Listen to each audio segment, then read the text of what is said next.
Hey guys, Mark, Guitars for Hellbot, coming at you again with another pedalboard demo. This time I got something really cool for you. Did a big change to the pedalboard and I added something that's called a loop switcher to the board. Kind of takes away some of the tap dancing game from the massive board that I got going on. Makes it a little bit easier for me to make changes on the fly and make it sound like it does in the studio, but live. Let's check it out.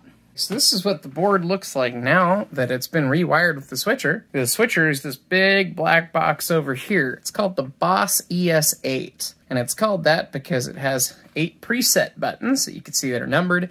And as well, it has 8 loops that you can connect pedals in. So normally when you have a pedal board, you go from that pedal to that pedal to that pedal, and you go down the chain, you go out. What this switcher does is it allows me to run my guitar into the board, and then I go into the switcher, and if I don't have anything turned on, I run into the switcher, I run out of the switcher, and I go to my amp. Anytime I press any of these buttons, I can call up any different combination of any of those 8 loops. If I go to manual mode, you can see which loops are active in each different preset. So for instance, we go preset 3, which is running my polyphonic octave generator. You can see that I have loops 1, 3, and 5 engaged, which are the loops for the Thunderclaw, the Schaefer replica, and then the polyphonic octave generator. When I tap one button, all 3 of those pedals come on, and that saves a lot of hassle when you're playing live. Because if you had a transition where you wanted to go to that sound, you'd have to go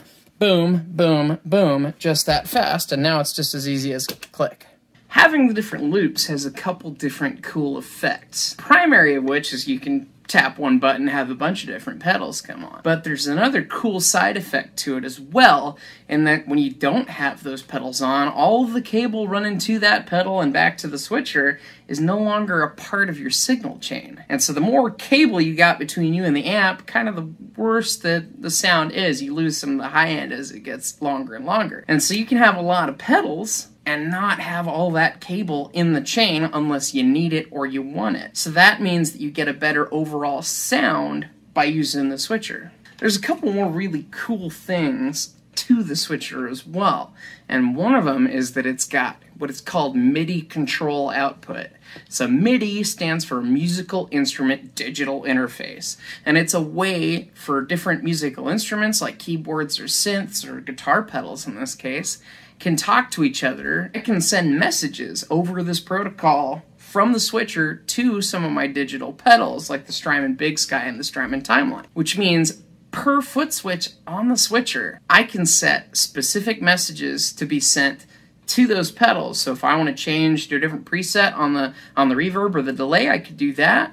If I want to change one of the settings on one of the knobs, I can do that. I can even change my expression pedal foot switch to control a different knob to a different level per foot switch on the switcher, which allows for a ton of customizable options and a lot of really cool sounds.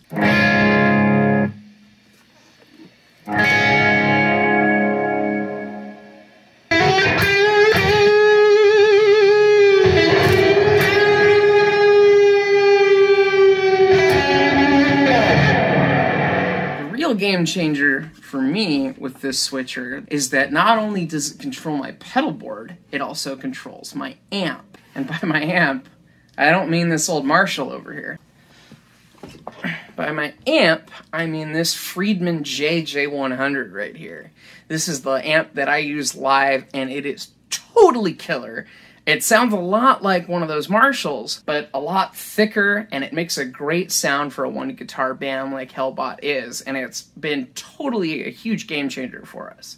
But the reason I really, really like it, it's called a 3-channel amp. I had Dave Friedman modify it so that it has 3 channels. It only normally comes with 2. That means I can have a clean channel, an overdrive channel, and then a solo channel. The game changer though with the switcher is that the switcher can change the channels on my amp with any of those foot switches. So I have a button that is just guitar solo. I click the button and it changes me from whatever channel the amp's on to the loud solo channel, turns up my reverb, turns up my delay, and it just makes it sound awesome, and it's fantastic. So you probably heard me gab enough. Let's hear what it sounds like, right? So this is kind of my go-to rhythm sound. And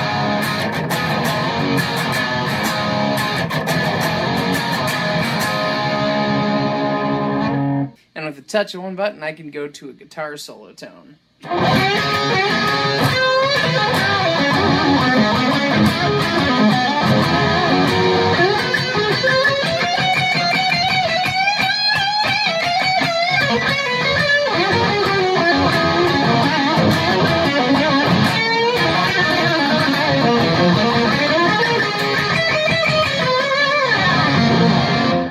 Reasons I really wanted to get this switcher is because I wasn't able to do our music justice live like it sounds in the studio. When you're in the studio, you just have an overdubbed guitar solo take, so it just fades out naturally when the take's over, and that's that. When it's live, you gotta keep playing. In the case of Cool the Devil, there's a lot that happens in that little transition. You're coming off the solo going...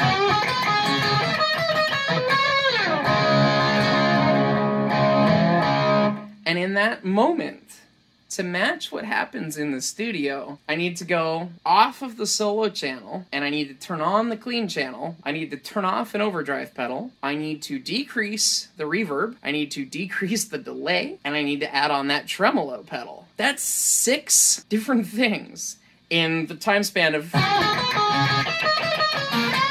2, 3, 4, 5, 6. Which just doesn't work, right? So what I had been doing is I just been not having as dope of a lead solo tone. That's really the only thing to it.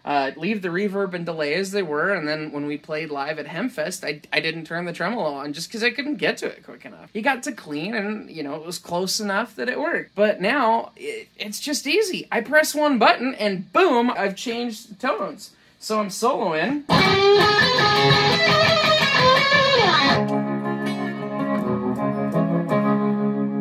One quick switch just like that, and I can program whatever the switch I want to be and make a ton of presets for every song that we have so that I can sound like we do in the studio live. So I talked a lot about the really cool stuff that the switcher can do. There's downsides to it, like anything, and in my case, I went from having 1 cable running to my amp from my pedal board to 4, because I've added an effects loop, so I go from the pedal board to the amp, from the amp back to the pedal board, run through some more pedals, and then go back into the amp again. And then, of course, if the amp's getting controlled by the pedal board, then I've also added a connection there, so that's 4 cables there, and then the 5th one goes into the guitar, so I've got to bring 5 cables with me, and it's a lot of stuff to run up on stage. And it is a little bit of rocket surgery to get the pedal board programmed. There's a huge computer software editor for this switcher, and you could program per setting and per foot switch what you want to do, and most of it is pretty simple, but when you start talking about sending digital messages to the couple digital pedals, it gets pretty involved pretty quickly, and it had a learning curve for me, and I'm an engineer by day, but overall I think it's really worth it. The fact that I can get the tones from the studio live and in the moments they need to happen, and it allows for me to have a lot more flexibility with the sounds that I can get, and I can save all that and recall it at a moment's notice. It's invaluable. It's been a total game changer for my pedal board,